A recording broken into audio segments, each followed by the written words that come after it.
How to download MySpace photo or videos.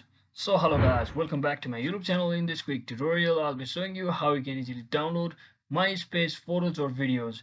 So if you're also using MySpace platform just like this, so you can easily download your photos. So let me just show you. So if you want to download any of the photos from over here, what you can do is just click on that particular photos, or you can also just before clicking to that particular photo, you can just click on that photo directly just like this and right click on it and click on this save image as button over here option, which will take you to your download page, and you can easily download your file as in JPG format, or and you can name your file accordingly and just click on save, and you can easily view that particular photo from over here just like this. So this is the case for your photos. But if you want to download your videos, you can't actually download the videos directly, but what you can do is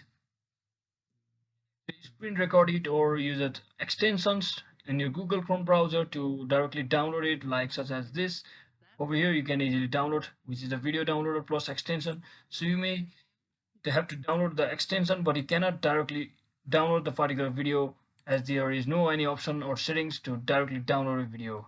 So that is it for today guys. I hope this video was helpful. If it was, don't forget to like and subscribe to the channel. See you on the next one.